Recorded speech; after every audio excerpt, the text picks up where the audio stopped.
Muy bien, vamos a estar leyendo nuestras Biblias a partir del capítulo 8 del libro de Romanos, Romanos capítulo 8, verso 28 en adelante. Y vamos a tener la lectura de este preciosísimo y extraordinario pasaje de las Escrituras en este momento de profundo quebranto, de profunda consternación, confusión para gran parte de la experiencia global y mundial, por no decir toda la experiencia global, hoy afronta este extraordinario desafío.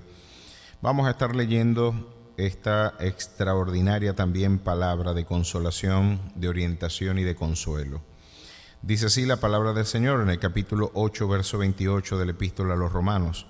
Y sabemos que a los que aman a Dios, todas las cosas les ayudan a bien. Esto es a los que conforme a sus propósitos son llamados. Porque a los que antes conoció, también los predestinó, para que fuesen hechos conforme a la imagen de su Hijo, para que Él sea el primogénito entre muchos hermanos. A los que predestinó, a estos también llamó, y a los que llamó, a estos también justificó, y a los que justificó, a estos también glorificó. ¿Qué pues diremos a esto? Si Dios es por nosotros, ¿quién contra nosotros? El que no escatimó a su propio Hijo, sino que lo entregó por todos nosotros, ¿cómo no nos dará también con Él todas las cosas? ¿Quién acusará a los escogidos de Dios? Dios es el que justifica. ¿Quién es el que condena? El que condenará. Cristo es el que murió, mas aún el que también resucitó, el que además está a la diestra de Dios, el que también intercede por nosotros. ¿Quién nos separará del amor de Cristo? ¿Tribulación o angustia?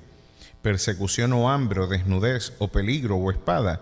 Como está escrito, por causa de ti somos muertos todo el tiempo. Somos contados como ovejas de matadero. Antes, en todas estas cosas somos más que vencedores por medio de aquel que nos amó. Por lo cual estoy seguro de que ni la muerte ni la vida, ni ángeles ni principados, ni potestades, ni lo presente ni lo porvenir, ni lo alto ni lo profundo, ni ninguna otra cosa creada nos podrá separar del amor de Dios, que es en Cristo Jesús, Señor nuestro. A su nombre sea la gloria. Que el Señor bendiga su palabra y hable a nuestras vidas. Esa es nuestra oración, ese es nuestro ruego, es nuestro clamor ante el Señor. Hoy en este día, quizás, como siempre lo he dicho, y una de las labores más complejas del predicador, siempre es la identificación del tema que va a ser objeto de exposición. Esto siempre recuerdo el precepto, la recomendación que el Spurgeon de Latinoamérica, así fue llamado el doctor Cecilio Arrastía, en su libro Teoría y Práctica de la Predicación. Él decía que el expositor siempre tendrá dos libros que debe ser permanente objeto de atención y de reflexión. En este caso, por supuesto, la Escritura, como norma infalible de nuestra fe y de nuestra conducta, tiene que constituirse en ese documento en el cual nosotros permanentemente velamos con expectativa de que el Señor hable a nuestras vidas, con expectativa de que Dios nos transforme, hable, exhorte, edifique y consuele a todos aquellos que a ella nos acercamos. Y por supuesto, esa aproximación siempre tendrá que hacerse en la seriedad de acercarse desde una perspectiva gramatical e histórica. La Biblia quiere decir lo que dice y dice exactamente lo que quiere decir. Es decir, la palabra del Señor invariablemente tiene un mensaje que usted puede conseguirlo de forma invariable también cuando usted está triste o cuando usted está eufórico, cuando usted tiene prosperidad o cuando afronta escasez, cuando tiene enfermedad o cuando hay salud. Independientemente de las circunstancias, ese mensaje se mantiene impoluto a través de los siglos. Se secará la hierba, se marchitará la flor, pero la palabra del Señor permanece para siempre. Pero el otro libro que debe ser objeto de atención para el expositor, decía el doctor Cecilio Arrastía, tiene que ser, sin duda alguna, las circunstancias o las realidades que forman parte de la iglesia en el momento en el que se expone las Escrituras. Las realidades, el otro libro que debe ser objeto de nuestra reflexión, son las circunstancias y contingencias que afronta la iglesia en sus diversos avatares y desafíos en su cotidianidad. Hoy yo creo que el Señor ha hablado bastante claro en ambos libros. Dios ha hablado bastante claro a través de su palabra y también nos ha hablado bastante claro a través de las circunstancias. El doctor C.S. Lewis nos recordaba de que Dios habla de forma muy sutil en momentos de prosperidad y de abundancia, pero Dios toma un megáfono y nos habla con un megáfono a través del sufrimiento, porque el sufrimiento es el megáfono de Dios para hablar a un mundo desorientado. Hoy yo creo que Dios está hablando de forma muy elocuente, de una manera bastante clara y elocuente, y se pueden dar múltiples lecturas a las circunstancias que hoy estamos afrontando. Todo va a depender también de la forma en la que interpretamos, ¿verdad?, la palabra del Señor, la manera en la que entendemos el carácter de nuestro Dios. Podemos tener una perspectiva algo sesgada del carácter de Dios si solamente brindamos el lado romántico del amor divino, ese elemento que quizás es el elemento sustancial del carácter de nuestro Dios y que, como nos recordaba el doctor Martin Luther King, es el corazón de las Escrituras. Juan 3:16, porque de tal manera amó Dios al mundo. El amor de Dios es el gran tema que transversaliza la experiencia integral de las Escrituras. Es el amor de Dios y la forma en la que se ha revelado ese amor en la historia, el testimonio más claro de la presencia de nuestro Dios en nuestras vidas. Pero sería una lectura sesgada, deficiente.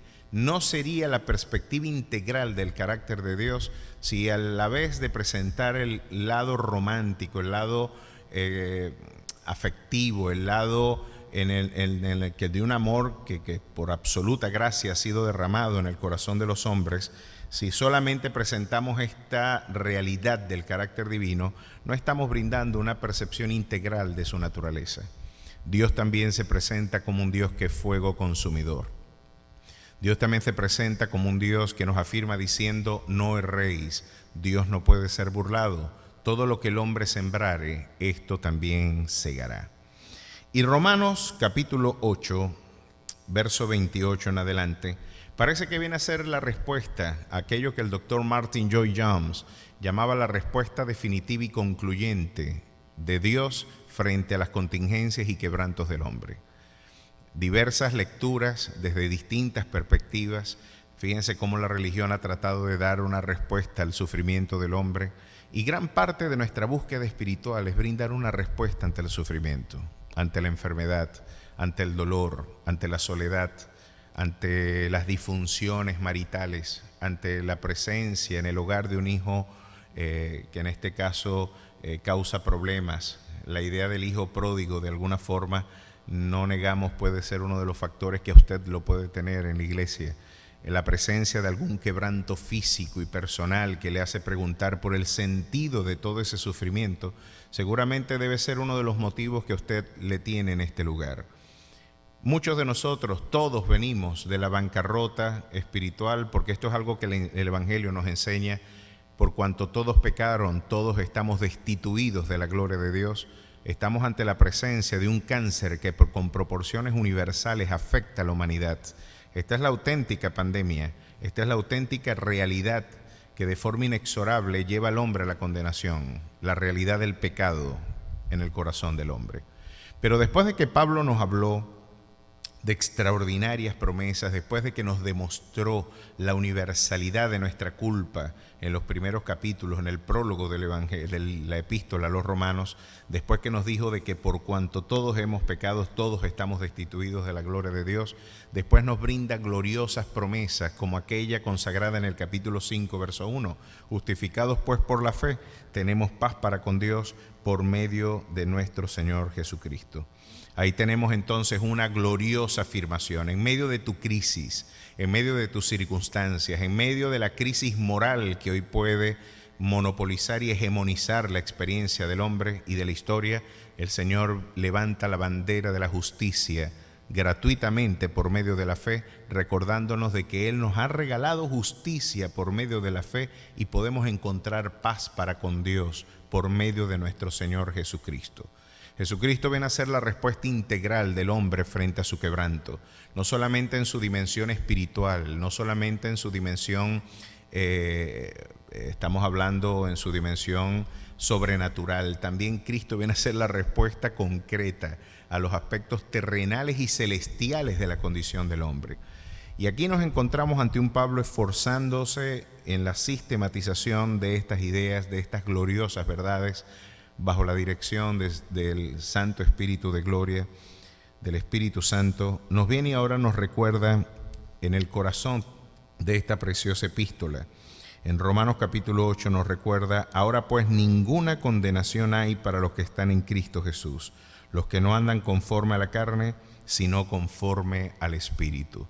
Viene a recordarle a la iglesia de que la iglesia está eximida de condenación, no por sus méritos propios, no porque tengamos muchas competencias morales o porque seamos mejores personas que el resto de la gente. La realidad es que la iglesia es un hospital en donde todos hemos llegado en bancarrota, y al igual que un mendigo que se encontraba en absoluta miseria, encontró pan, y nosotros como iglesia lo único que le estamos diciendo al mundo: yo también tenía hambre, estaba en absoluta orfandad, me encontraba absolutamente indefenso frente a las realidades del mundo. El pecado me alcanzó, la realidad de mi quebranto moral me alcanzó, mi crisis personal ya es insostenible, pero encontré vida, salvación y vida en Cristo Jesús. Así que somos aquellos mendigos que conseguimos pan y les estamos señalando al mundo dónde se encuentra ese pan de vida, que es Cristo Jesús. Desde la iglesia seguiremos anunciando que es Cristo en vosotros la esperanza de gloria. Desde la iglesia se le dice al mundo, como embajada del reino, de que no hay otro nombre dado a los hombres bajo el cielo en el cual podamos tener salvación, sino en el dulce y sublime nombre que es sobre todo nombre, en el nombre de Cristo Jesús. Desde la iglesia le anunciamos al mundo de que aquello que él afirmó en el capítulo 14, verso 6 del Evangelio de Juan: yo soy el camino, la verdad y la vida. Nadie viene al Padre sino por mí. Así que la iglesia no es que es poseedora de la verdad absoluta, porque nosotros somos seres imperfectos. La verdad absoluta nos posee a nosotros, que es Cristo Jesús. Nosotros hemos adquirido, nos ha abrazado la verdad del Evangelio, nos alcanzó la gracia de nuestro Dios en su infinita misericordia, no por obras de justicia que nosotros hubiésemos logrado, sino por su infinita misericordia y su gracia. Esta verdad inconmovible, esta verdad universal, esta incontrovertible verdad que es piedra angular, ¿verdad?, la columna y baluarte de nuestra iglesia, esa gloriosa verdad ustedes y yo podemos integrarla, no porque tengamos muchas competencias o porque seamos más inteligentes que el resto de la gente. Ha sido porque la gracia de nuestro Dios, de manera también inmerecida, le ha placido brindarnos la luz del Evangelio para el reconocimiento, para entender y conocer que es Cristo en vosotros la esperanza de gloria. Así que, sin complejos de oráculo divino, venimos en la humildad a decirle al mundo que el pan de vida, la auténtica luz del mundo, nos alcanzó por gracia y misericordia, y Él sigue diciéndonos: a todos aquellos que estén trabajados y cargados, a todos aquellos que se encuentran en fatiga personal, aquellos que se encuentran afrontando problemas inefables, momentos de dolor, de quebranto, en este mismo momento donde seguramente muchos afrontan confusión, inseguridad, angustia, ansiedad, ante la anticipación de la inminencia de alguna afección, de la muerte misma. Hoy queremos como iglesia recordarle al mundo las palabras de nuestro Señor: venid a mí los que estéis trabajados y cargados, que yo os haré descansar. La iglesia, como columna y baluarte de la verdad, hoy quiere firmemente decirle al mundo que en Cristo Jesús tenemos la respuesta, aquella que el salmista decía: así como el ciervo brama por las corrientes de las aguas, así clama por ti el alma mía. Hoy ojalá usted tenga esa sed, hoy ojalá usted tenga esa ansia de Dios, porque nuestro Dios afirma diciendo en su palabra, esta palabra inconmovible, eterna: se secará la hierba, se marchitará la flor, pero la palabra del Señor permanecerá para siempre. Esa palabra sigue diciéndote: el que a mí viene, yo no le echo fuera. Él es cercano a los contritos y quebrantados de espíritu. Después de darnos esta seguridad, la gloriosa seguridad, la objetiva seguridad de nuestra salvación, ahora viene el autor sagrado a recordarnos y tratar de poner en perspectiva una iglesia que estaba sufriendo las contingencias del quebranto, de la persecución. Y el mismo apóstol Pablo, yo no sé de dónde se han sacado esta idea de que todos aquellos que participamos de la fe estamos eximidos de enfermedades, de dolores, de quebrantos financieros. Yo no sé de dónde lo han sacado, porque ni la evidencia histórica, yo participo de la idea de que aquellos que piensan en esta estrategia del marketing brasileño, pare de sufrir. Es decir, cuando usted forme parte de la iglesia, usted va a parar de sufrir, no tendrá enfermedad, no tendrá dolor, no tendrá pruebas, no tendrá ningún tipo de quebrantos.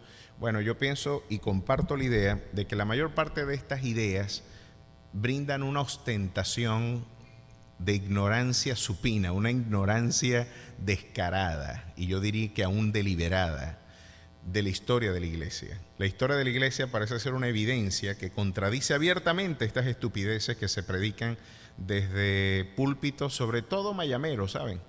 Generalmente la sociedad opulenta muchas veces no ha tenido la habilidad, ¿verdad?, de leer de manera rigurosa gran parte de las verdades consagradas en el Evangelio.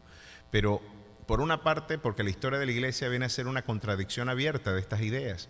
Ustedes pueden ver que en los 3 primeros siglos la iglesia fue increciendo su persecución prácticamente en el siglo III de nuestra era, ya con proporciones de exterminio.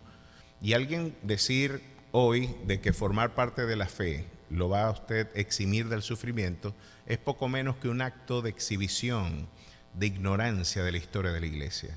Pero no solamente de la historia de la iglesia, porque la evidencia nos enseña de que los cristianos también mueren, de que los cristianos también enferman, de que los cristianos también afrontan momentos de dolor, de privación. ¿Quién puede negar eso? Aún pastores mueren en accidentes terribles, en enfermedades terribles. Parece que la estrategia de la iglesia ha sido acercarse más a las estrategias de la autoayuda, de la metafísica, de la magia homeopática, y con declaraciones, decretos, tratar de subvertir con algunos mantras las realidades objetivas que evidentemente están frente a nosotros. Lo cierto es que la Biblia, no solamente la historia, sino que la Biblia también desmiente esta estupidez que se ha logrado institucionalizar en nuestros púlpitos. Claro que podemos sufrir, claro que podemos afrontar las mismas contingencias, dolores y quebrantos que el mundo afronta. Lo que ahora la Biblia nos viene a enseñar es que todos estos sufrimientos, a pesar de nosotros no comprenderlos, a pesar de nosotros no tener una plena interpretación hacia dónde se dirige Dios con todo lo que nos ha permitido sufrir, con todo lo que Dios nos ha permitido afrontar, lo que el Señor nos concluye diciendo en aquello que Martin Lloyd-Jones, el extraordinario expositor inglés, decía que era la respuesta concluyente al problema del sufrimiento. El Señor nos responde de la siguiente manera: y sabemos que a los que aman a Dios, todas las cosas les ayudan a bien. Esto es a los que conforme a sus propósitos son llamados. Me llama la atención la forma en la que otras versiones bíblicas traducen este precioso verso. Aquí nos dicen: y sabemos que a los que aman a Dios, todas las cosas están dispuestas para el bien de los que conforme a sus propósitos son llamados. Es interesante observar que la disposición de los eventos, de las realidades que ustedes y yo afrontamos, todas ellas están siendo gobernadas, están siendo dispuestas por un Dios soberano, providencial, amoroso y de justicia. Frente a estas realidades uno se pregunta: ¿y cómo puede ayudar para bien alguna enfermedad? ¿Cómo puede ayudar para bien alguna privación económica? Esta parece que es la racionalidad con la que la gente lo observa, ¿no? No, pero ahora, ¿cómo usted me explica esto? ¿Cómo usted me va a decir que esto es bueno? ¿Cómo usted me va a decir que esto que yo estoy afrontando puede tener algún factor de bendición? Si todo lo contrario, el estar privado de bienes, el estar privado de la salud, el encontrarme frente a estas realidades que el mundo afronta, pareciera que es lo que fue lo que me invitó a buscar a Dios en la iglesia, ¿no? Pero miren qué interesante.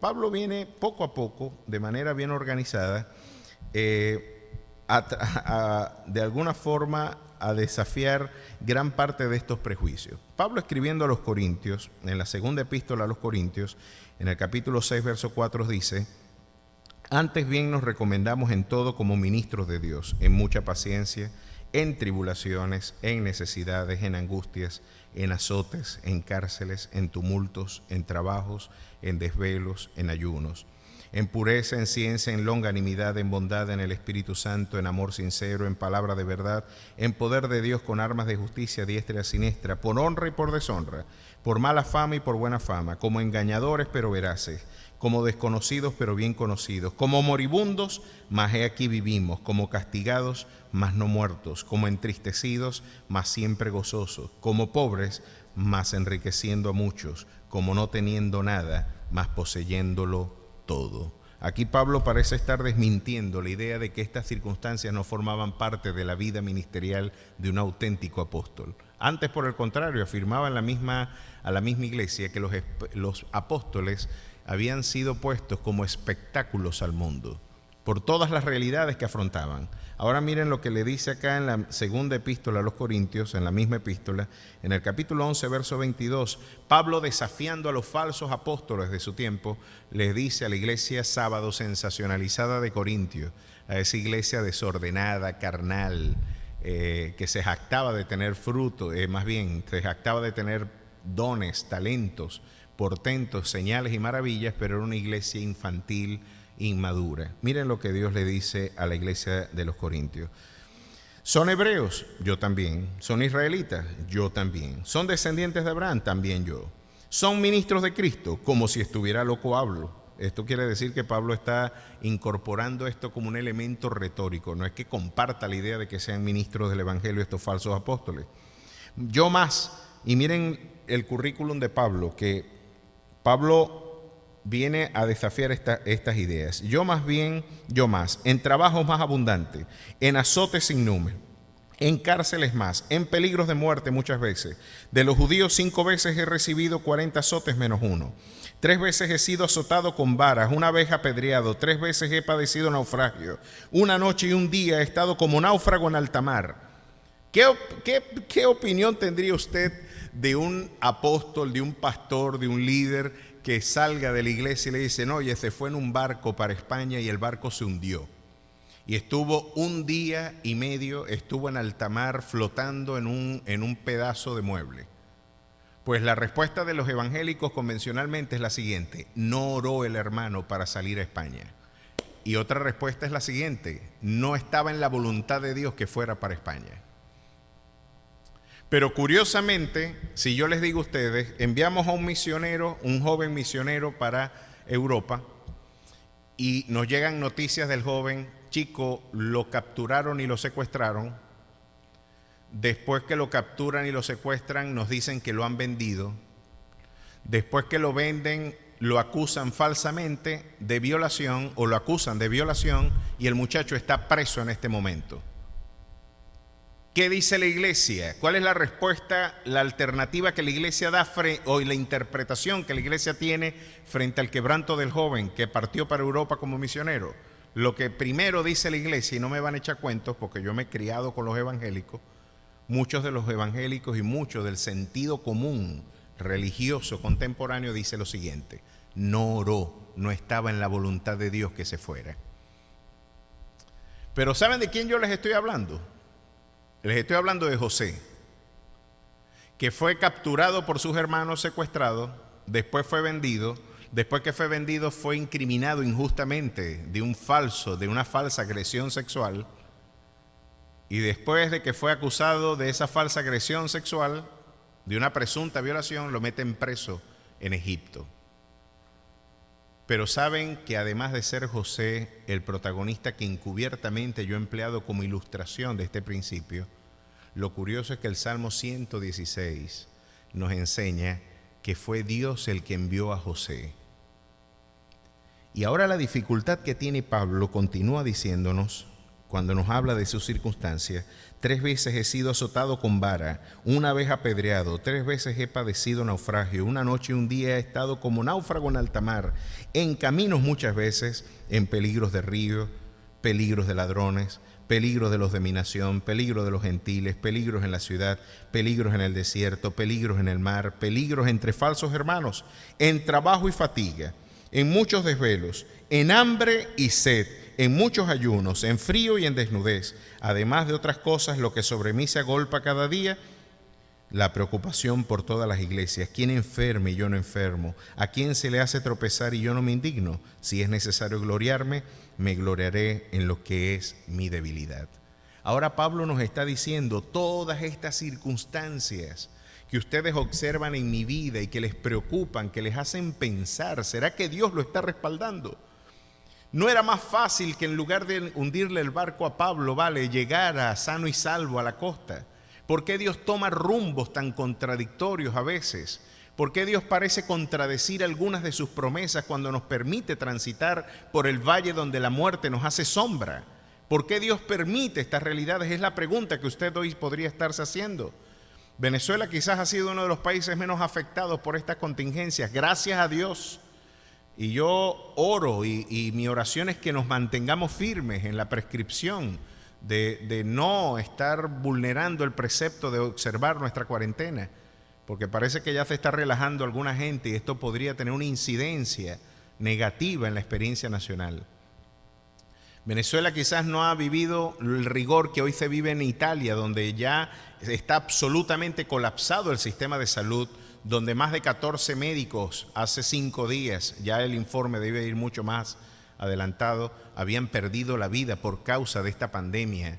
Y en España ya también se ha superado la capacidad del Estado para brindar una respuesta ante la necesidad social de la nación. Pero hoy teníamos como buena pregunta, ¿dónde está Dios cuando se sufre? Cuando las circunstancias del dolor nos afrontan, parece que nuestra fe se ve debilitada, parece que nuestra fe se ve afectada. ¿Por qué suceden estas cosas? Esta era la misma pregunta que tenía el salmista Asaf frente a la injusticia social. Justo eres tú, oh Jehová, para que yo dispute contigo, decía Jeremías en el capítulo 12. Sin embargo, alegaré mi causa ante ti, porque tienen bien los que se portan deslealmente, y al justo, permítame esta paráfrasis, no nos hemos despertado y ya nos están cayendo a palo. Era la misma pregunta que se hacía Habacuc en el prólogo de su libro: ¿hasta cuándo clamaré y tú no escucharás?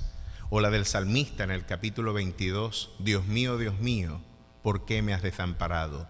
Dios mío, clamo de día y no respondes, y de noche y no hay para mí reposo, pero tú eres santo. Romanos 8:28 viene a dar una respuesta a esta crisis.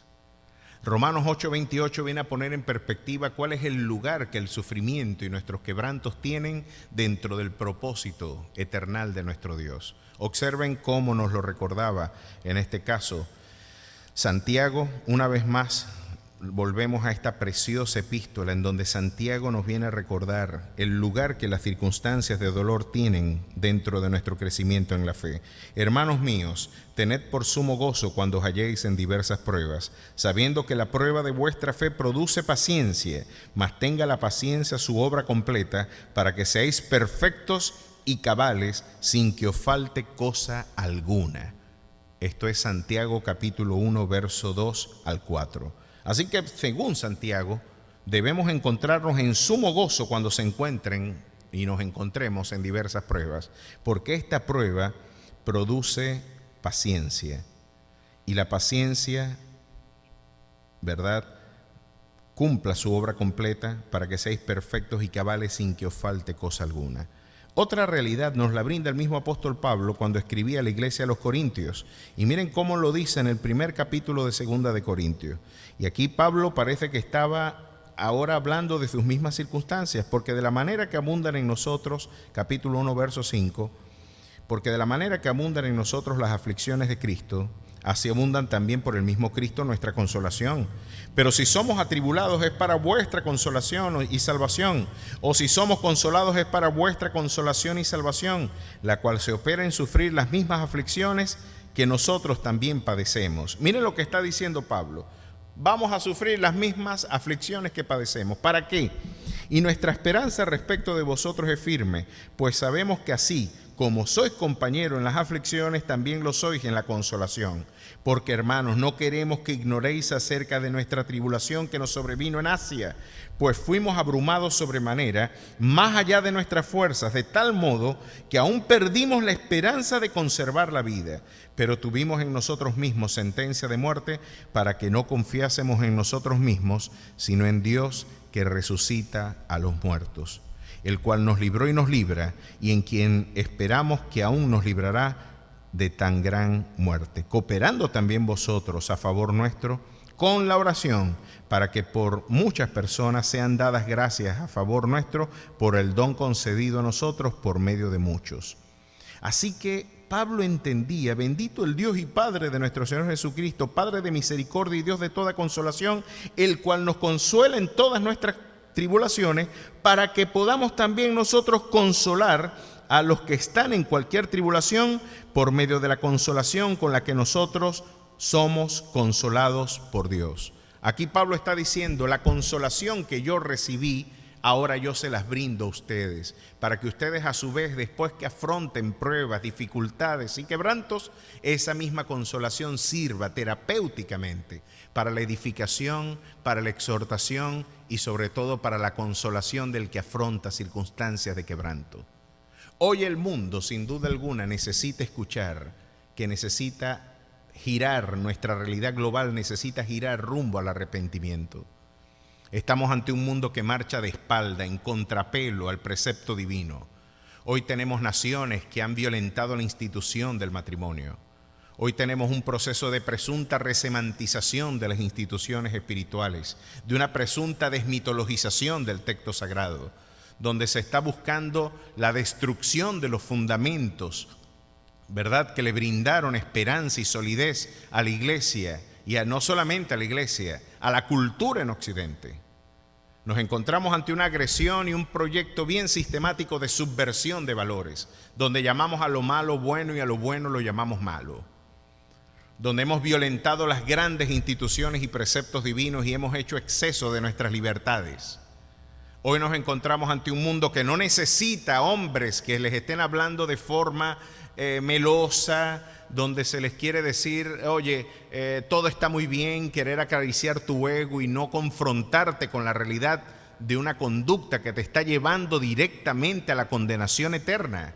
No, hoy se necesitan inflexibles Natán, hombres que puedan hablar de parte de Dios a los que marchan rumbo al desvarío y a la muerte, decirle: ese pecador eres tú, pero no solamente quedarnos en la dimensión punitiva de la exposición sagrada. No, tenemos algo que decirte.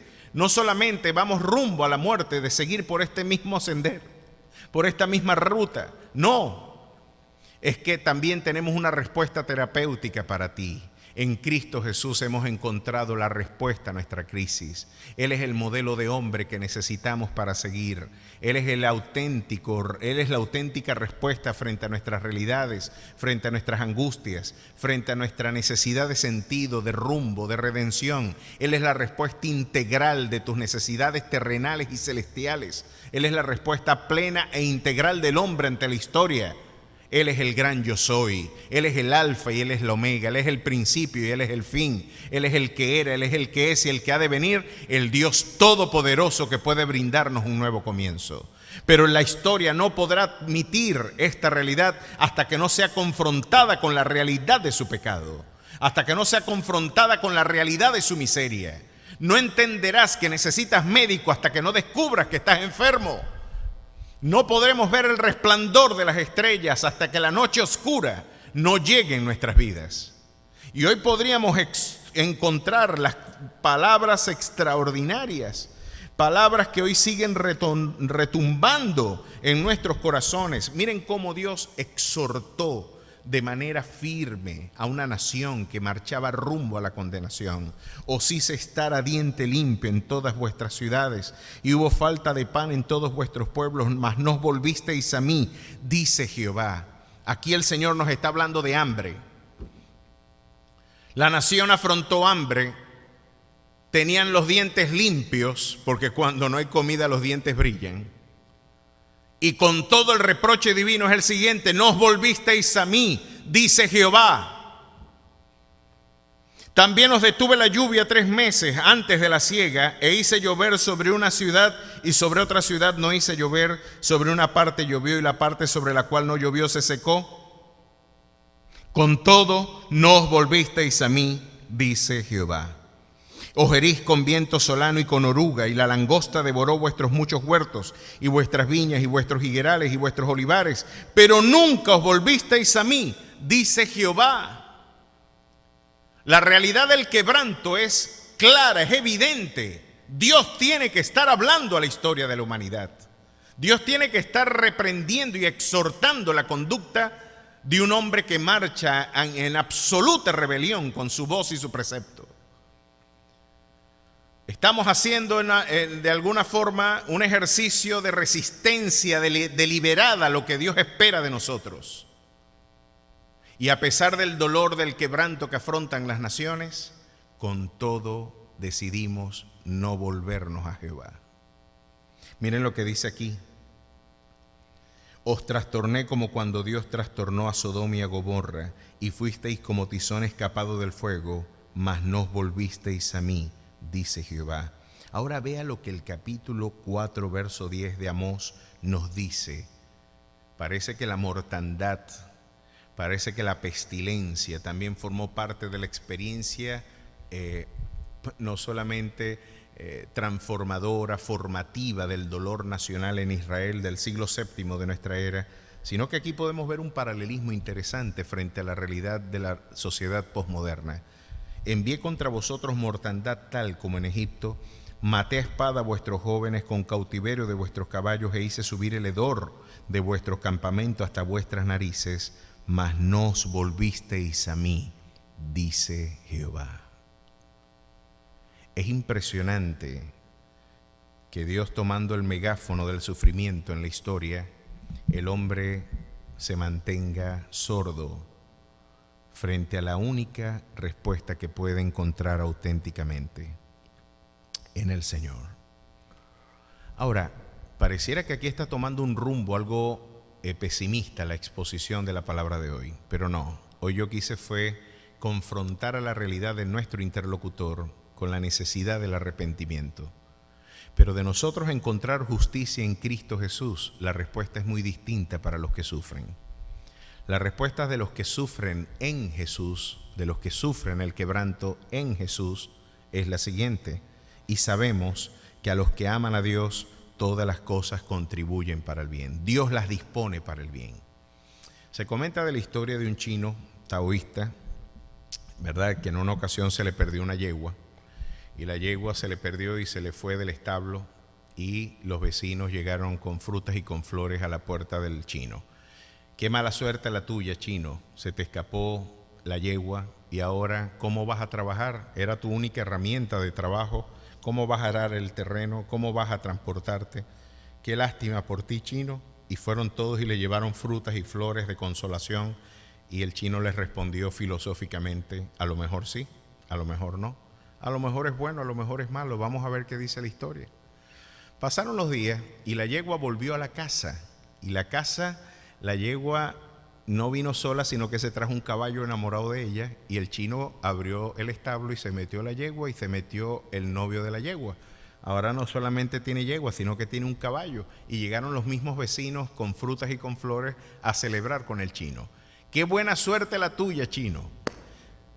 No solamente ahora que se te había ido la yegua, estábamos tristes por ti, pero ahora la yegua te ha traído un caballo, y ahora no solamente tendrás una yegua, sino que tendrás caballitos y potricos, y tremendos cuartos de milla van a salir del cruce de estos dos caballos, chicos. Qué buena suerte la tuya. Y el chino les responde filosóficamente: a lo mejor sí, a lo mejor no, a lo mejor es bueno, a lo mejor es malo.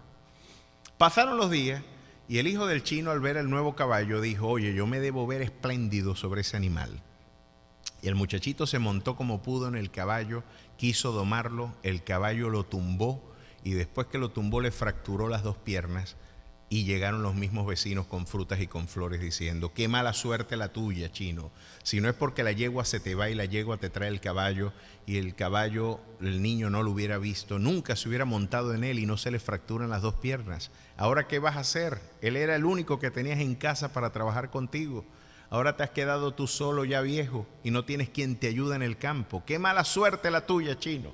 Y el chino les responde una vez más filosóficamente: a lo mejor sí, a lo mejor no, a lo mejor es bueno, a lo mejor es malo. Vamos a ver qué dice el tiempo.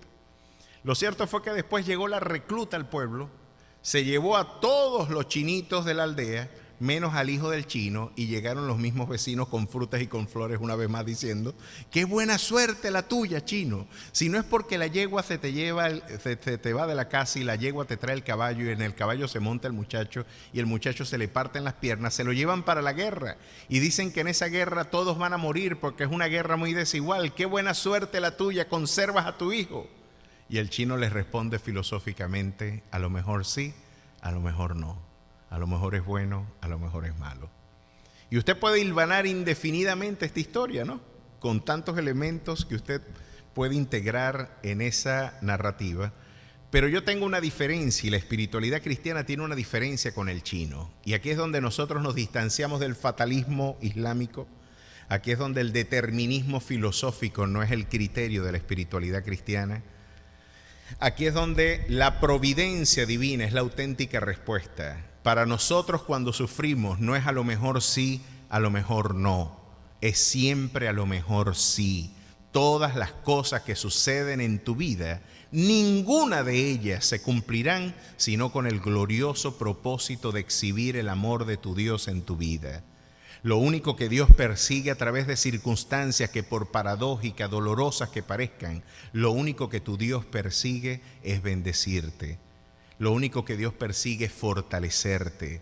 Lo único que tu Dios persigue es perfeccionar su obra en tu vida. Miren cómo nos lo recordaba Pedro. En la semana pasada estábamos leyendo: mas el Dios de toda gracia, que nos llamó a su gloria eterna en Jesucristo, después que hayáis padecido un poco de tiempo, Él mismo os perfeccione, afirme, fortalezca y establezca. A Él sea la gloria y el imperio por los siglos de los siglos.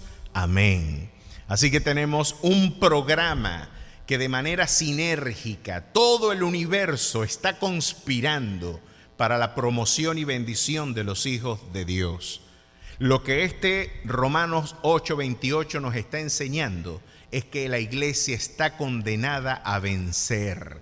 No hay manera de entorpecer los propósitos eternales de nuestro Dios, porque no importa lo que suceda en nuestras vidas, no importa las circunstancias, bien puedan llamarse enfermedad, hambre, persecución, muerte, podemos llamarla espada o peligro.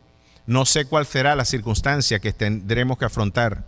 Lo cierto es que nos encontramos ante un Dios que está diciéndonos: todo esto está obrando para tu bien, a pesar de que tú no lo logras entender, a pesar de que tú no logras discernir hacia dónde yo me dirijo.